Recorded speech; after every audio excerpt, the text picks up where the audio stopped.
4 p.m. on the 2nd of November, 1914, elements of the 1st and 2nd Reconnaissance Groups of the German High Seas Fleet would weigh anchor and begin to make their way to the eastern coast of England.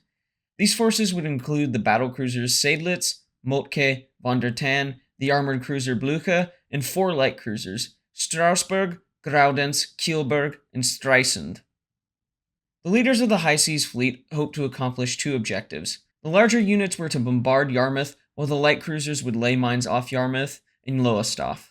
The raid on Yarmouth, as it became known, is an interesting part of the history of the war at sea during the Great War, for a number of reasons. Firstly, it would be the first time a major German naval force would enter enemy waters, as well as it would start a series of raids that the Germans would carry out against the eastern coast of England. The raid would start to take shape a month earlier, when Admiral von Pohl, chief of the German naval staff, and Admiral von Ingenohl, commander-in-chief of the High Seas Fleet, met on board the battleship Friedrich der Grosse to discuss the imperial decision that the German High Seas Fleet should be used defensively in the North Sea. This was to help keep the German coast protected as to free up men to go to the fronts, as well as to keep the Baltic under German control. However, the admirals of the High Seas Fleet did want to take offensive action.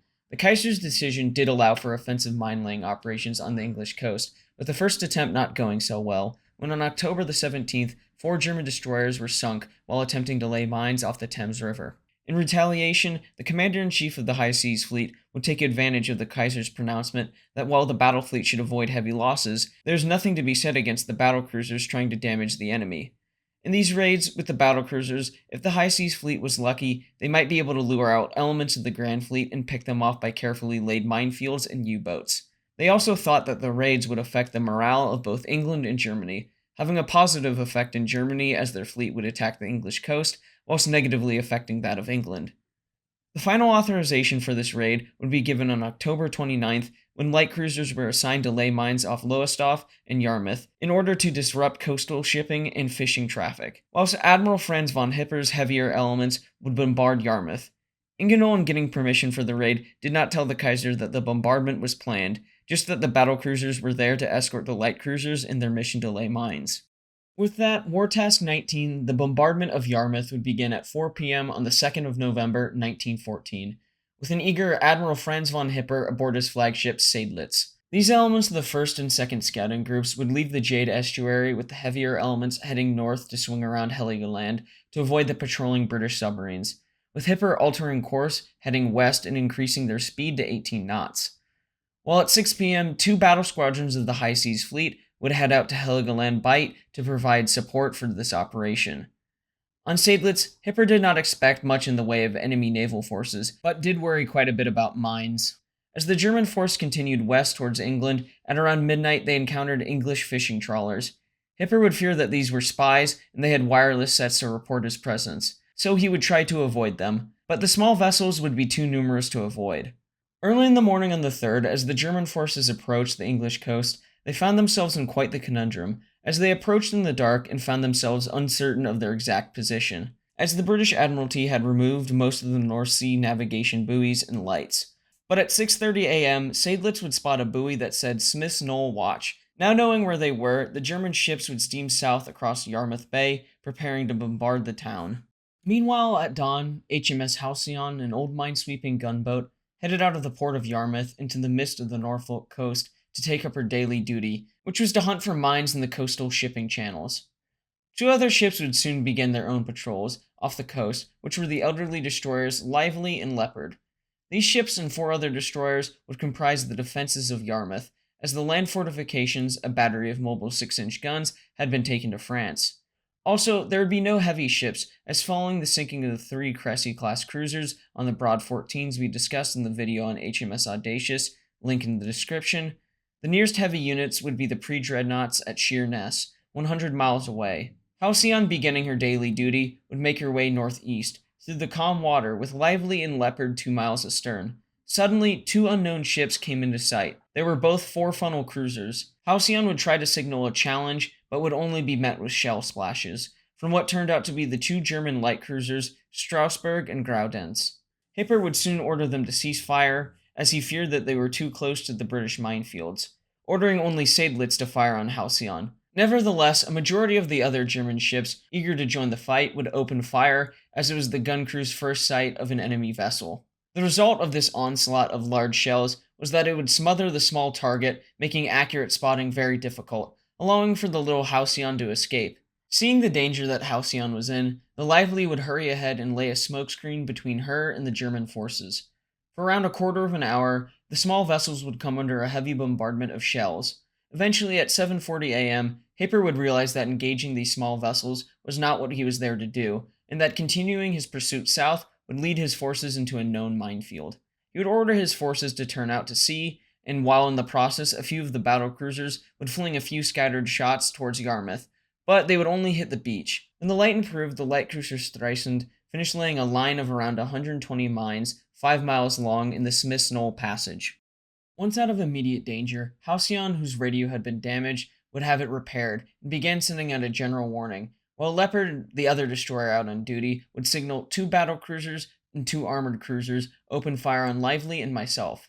The off-duty destroyers began raising steam, while the 3 submarines E-10, D-5, and D-3, lying in Yarmouth Harbor, began putting out to sea.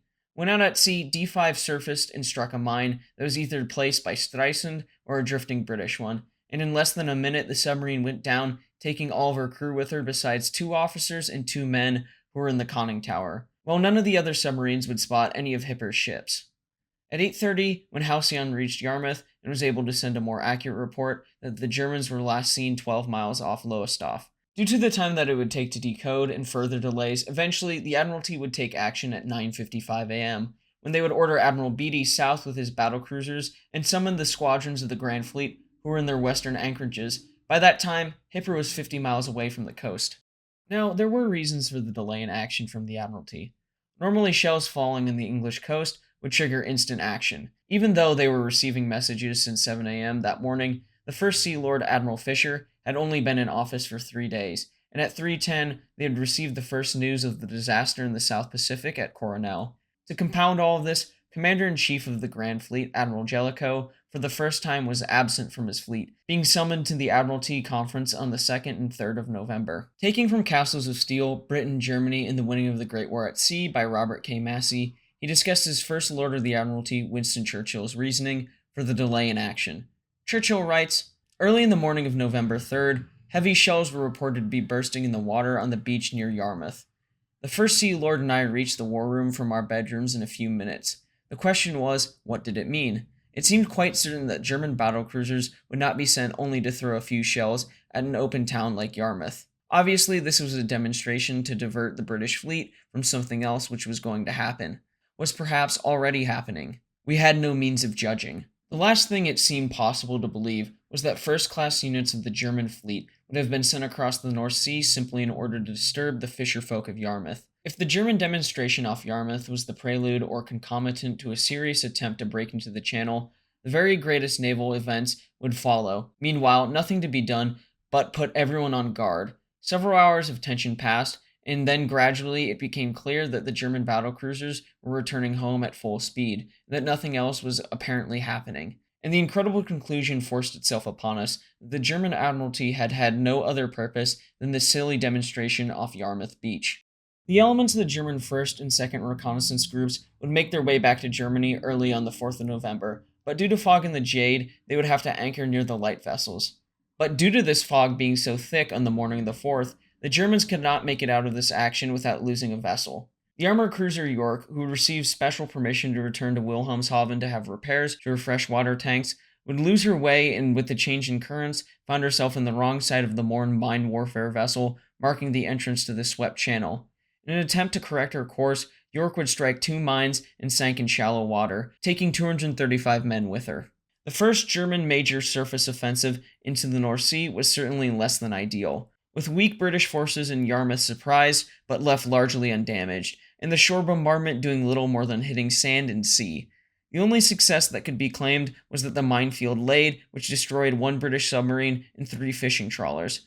Nevertheless, more of these raids by the German battlecruisers would occur. Famously, or infamously, the following month, the raids on Scarborough, Hartlepool, and Whitby would occur. I hope you all have enjoyed our look at the raid on Yarmouth, and until next time, my friends, good luck this week. And please remember to like and subscribe, as it will help the channel to grow.